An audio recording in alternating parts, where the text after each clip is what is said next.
ನಮಸ್ಕಾರ ವೀಕ್ಷಕರೇ. ಚಂಚಲತೆ ಮನಸ್ಸಿನ ಸ್ವಭಾವ. ಮನಸ್ಸು ಆಲೋಚನೆಗಳ ಸಾಗರ. ಕೆಲವೊಮ್ಮೆ ಖುಷಿ, ಮತ್ತೊಮ್ಮೆ ದುಃಖ, ಮಗದೊಮ್ಮೆ ಭಯ. ಹೀಗೆ ಭಾವನೆಗಳ ಮಹಾಪೂರ. ಇಂತಹ ಮನಸ್ಸನ್ನು ಶಾಂತಗೊಳಿಸಲು ಸಾಧ್ಯವೇ? ಬಯಸಿದ್ದು ಸಿಕ್ಕಾಗ ಸ್ವಲ್ಪ ಸಮಯ ಮನಸ್ಸು ಶಾಂತವಾಗಿರುತ್ತೆ, ಆಮೇಲೆ ಬ್ಯಾಕ್ ಟು ನಾರ್ಮಲ್. ಇಂತಹ ಮನಸ್ಸನ್ನು ಶಾಂತಗೊಳಿಸಲು ಸಾಧ್ಯವಿರುವ ಮಾರ್ಗವನ್ನು ನಿಮಗೆ ತೋರಿಸುವ ಒಂದು ಪುಟ್ಟ ಪ್ರಯತ್ನ ನನ್ನದು. ಈ ವಿಡಿಯೋ ಮುಗಿಯುವ ಹೊತ್ತಿಗೆ ಖಂಡಿತ ನಿಮ್ಮ ಮನಸ್ಸು ಶಾಂತಗೊಂಡಿರುತ್ತದೆ. ಬನ್ನಿ, ಮನಸ್ಸಿನ ಮನಸ್ಥಿತಿಯನ್ನು ಅರಿಯೋಣ.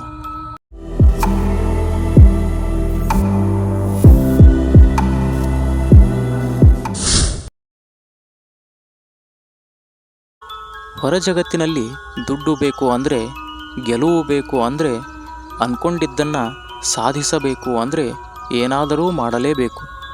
ನಿಮ್ಮೊಳಗಡೆ ಶಾಂತಿ ಬೇಕು ಅಂದರೆ ಏನೂ ಮಾಡುವ ಅವಶ್ಯಕತೆ ಇಲ್ಲ. ಒಳಗಡೆ ನೀವು ಏನಾದರೂ ಮಾಡುವುದರಿಂದಲೇ ನಿಮ್ಮ ಶಾಂತಿ ಭಂಗವಾಗುತ್ತದೆ. ಏನೂ ಮಾಡದೇ ಇರೋದು ಯಾರೂ ಹೇಳಿಕೊಟ್ಟೇ ಇಲ್ಲ. ಇಡೀ ಜಗತ್ತು ನಿಮಗೆ ಸದಾ ಏನಾದರೂ ಮಾಡ್ತಾ ಇರೋದನ್ನೇ ಹೇಳಿಕೊಟ್ಟಿದೆ.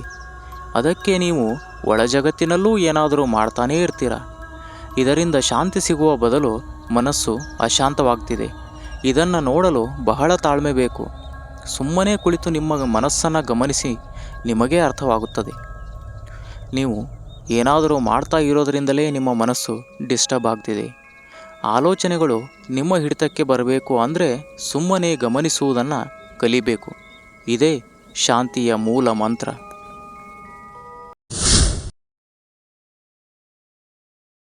ನಾವು ಏನೇ ಕೆಲಸ ಮಾಡಬೇಕು ಅಂದರೂ ಮೊದಲು ಒಳಗಡೆ ಆ ಕೆಲಸದ ಕುರಿತು ಮಾತನಾಡಿಕೊಳ್ತೀವಿ. ಫಾರ್ ಎಕ್ಸಾಂಪಲ್, ಬಸ್ ಸ್ಟ್ಯಾಂಡಲ್ಲಿ ನಿಂತ್ಕೊಂಡು ಬಸ್ಗಾಗಿ ಕಾಯ್ತಿರ್ತೀವಿ. ಬಸ್ ಬರೋದು ತಡ ಆಗುತ್ತೆ ಅಂದ್ಕೊಳ್ಳಿ. ಆಗ ನಮ್ಮೊಳಗೆ ನಾವೇ ಈ ರೀತಿ ಮಾತನಾಡಿಕೊಳ್ತೀವಿ. ಈ ಬಸ್ ಯಾಕಿಷ್ಟು ತಡ ಮಾಡ್ತಿದೆ? ಎಲ್ಲಾದರೂ ಪಂಕ್ಚರ್ ಆಯಿತಾ? ಇಲ್ಲ ನಾನು ಬರೋಕ್ಕೆ ಮುಂಚೆನೇ ಬಸ್ ಹೊರಟು ಹೋಯ್ತಾ? ಛೇ, ಹಾಗೇನೂ ಆಗಿರಲ್ಲ, ಇನ್ನೇನು ಬರಬಹುದು. ಈ ರೀತಿ ಮನಸ್ಸಿನಲ್ಲಿ ನಮಗೆ ನಾವೇ ಮಾತನಾಡಿಕೊಳ್ತೀವಿ.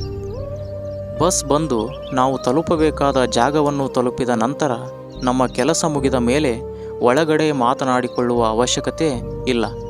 ಆದರೆ ಆಗಲೂ ನಾವು ಅದು ಹಾಗಾಯಿತು, ಇದು ಹೀಗಾಯಿತು, ಹಾಗಾಗಬಾರ್ದಾಗಿತ್ತು, ಹೀಗಾಗಬೇಕಿತ್ತು ಅಂತ ಒಂದೇ ಸಮನೆ ಒಳಗೊಳಗೆ ಬಡಬಡಾಯಿಸ್ತಿದ್ರೆ ಶಾಂತಿ ಎಲ್ಲಿಂದ ಬರಬೇಕು?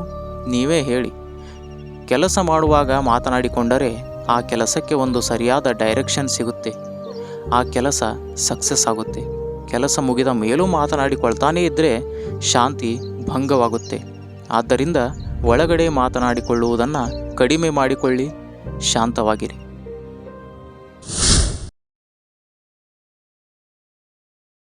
ನಿನ್ನೆ ಆ ಕೆಲಸ ಮಾಡಬಾರ್ದಿತ್ತು, ಮುಂದೆ ನನ್ನ ಜೀವನ ಹೇಗೆ?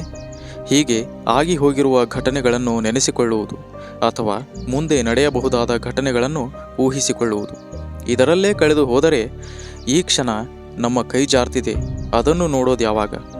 ಅನುಭವಿಸೋದು ಯಾವಾಗ? ಒಂದು ನೆನಪಿಟ್ಕೊಳ್ಳಿ, ಹಿಂದೆ ನಡೆದು ಹೋದ ಘಟನೆಗಳನ್ನು, ಆಗಿ ಹೋಗಿರುವುದನ್ನು ಮರಳಿ ತರಲು ಸಾಧ್ಯವಿಲ್ಲ. ಮುಂದೆ ಏನು ನಡೆಯುತ್ತೆ ಅನ್ನೋದು ಯಾರಿಗೂ ಗೊತ್ತಿಲ್ಲ. ಆದರೆ ಈ ಕ್ಷಣ ನಮ್ಮ ಕೈಯಲ್ಲಿದೆ. ಈ ಕ್ಷಣವನ್ನು ಸುಧಾರಿಸಿಕೊಳ್ಳುವುದನ್ನು ಕಲಿತರೆ ಮುಂದೆ ಬರುವ ಎಲ್ಲ ಕ್ಷಣಗಳನ್ನು ನಮಗೆ ಬೇಕಾದಂತೆ ಸುಧಾರಿಸಿಕೊಳ್ಳಬಹುದು. ಈ ಕ್ಷಣ ಮನಸ್ಸು ನೆಲೆ ನಿಂತರೆ ಶಾಂತಿ ತಾನಾಗೇ ದೊರಕುತ್ತದೆ. Try it. ಒಂದು ಸೂಕ್ತವಾದ ಜಾಗವನ್ನು ಹುಡುಕಿಕೊಳ್ಳಿ. ಶಾಂತವಾಗಿ ಕುಳಿತುಕೊಳ್ಳಿ. ನಿಮ್ಮ ಎರಡೂ ಕಿವಿಗಳನ್ನು ಹತ್ತಿಯಿಂದ ಇಲ್ಲ ಇಯರ್ಬಡ್ಸ್ಗಳಿಂದ ಮುಚ್ಚಿ, ಕಣ್ಣು ಮುಚ್ಚಿ, ಬೆನ್ನು ನೇರವಾಗಿ ಮಾಡಿ ಕುಳಿತುಕೊಳ್ಳಿ. 5 ಬಾರಿ ದೀರ್ಘ ಉಸಿರನ್ನು ತೆಗೆದುಕೊಳ್ಳಿ. ಈಗ ಹೊರಗೆ ಕೇಳುವ ಶಬ್ದಗಳ ಕಡೆಗೆ ನಿಮ್ಮ ಗಮನ ಹೋಗುತ್ತೆ. ನೀವು ತಾಳ್ಮೆಯಿಂದ ಕುಳಿತುಕೊಳ್ಳಿ. ನಿಮ್ಮ ಮನಸ್ಸು ನಿಧಾನವಾಗಿ ಒಳಗಡೆಯ ಆಲೋಚನೆಗಳ ಕಡೆಗೆ ಹರಿಯುತ್ತೆ. ಆಲೋಚನೆಗಳು ಬರುತ್ತವೆ, ಹೋಗುತ್ತವೆ. ಸುಮ್ಮನೆ ನೋಡುತ್ತಾ ಹೋಗಿ. ಆಲೋಚನೆಗಳು ನಿಧಾನವಾಗಿ ಹೊರಟು ಹೋಗುತ್ತವೆ. ಈಗ ನಿಮ್ಮೊಳಗಡೆಯಿಂದ ಒಂದು ಶಬ್ದ ನಿಮಗೆ ಕೇಳಿಸಲು ಶುರು ಮಾಡುತ್ತೆ. ಅದು ರಾತ್ರಿ ಹೊತ್ತಲ್ಲಿ ಹುಳುಗಳು ಜುಯ್ ಎಂದು ಶಬ್ದ ಮಾಡುವ ರೀತಿಯಲ್ಲಿ ಇರುತ್ತೆ. ಇನ್ನೂ ಸ್ಪಷ್ಟವಾಗಿ ಹೇಳಬೇಕೆಂದರೆ, ಆಸ್ಪತ್ರೆಯಲ್ಲಿ ರೋಗಿಯೊಬ್ಬ ಸತ್ತಾಗ ಅವನ ಹೃದಯ ಬಡಿತ ನಿಂತಾಗ ಅಲ್ಲಿ ಮಷೀನ್ನಲ್ಲಿ ಕೇಳುವ ಶಬ್ದ ಹೇಗಿರುತ್ತೋ ಇದು ಹಾಗೇ ನಿಮಗೆ ಕೇಳುತ್ತೆ. ಇದೇ ಓಂಕಾರ, ಇದೇ ಅನಾಹತ ನಾದ, ಇದೇ ಶಾಶ್ವತ ಶಬ್ದ, ಇದೇ ನಿಮ್ಮೊಳಗಿನ ವೈಬ್ರೇಷನ್, ಇದೇ ಆತ್ಮ, ಇದೇ ನೀವು. ಇದನ್ನು ಕೇಳುತ್ತಾ ಕೇಳುತ್ತಾ ಮನಸ್ಸು ಸಂಪೂರ್ಣ ಶಾಂತವಾಗಿ ಹೋಗುತ್ತೆ. ಇದು ಚಿಕ್ಕ ವಯಸ್ಸಿನವರಿಗೆ ಬಹು ಬೇಗ ಕೇಳುತ್ತೆ, ವಯಸ್ಸಾದವರಿಗೆ ನಿಧಾನವಾಗಿ ಕೇಳುತ್ತೆ. ಈ ಶಬ್ದದಿಂದಲೇ ಇಡೀ ವಿಶ್ವ ನಿರ್ಮಾಣವಾಗಿದ್ದು, ಇದರಿಂದಲೇ ಈ ವಿಶ್ವ ನಡೀತಿರೋದು. ಇದೇ ಶಾಶ್ವತ ಸತ್ಯ. ಓಂಕಾರ ಸತ್ಯನಾಮ. ಇದು ಸ್ವತಃ ಏನನ್ನೂ ಮಾಡುವುದಿಲ್ಲ, ಆದರೆ ಇದರಿಂದಲೇ ಎಲ್ಲವೂ ನಡೀತಿರೋದು.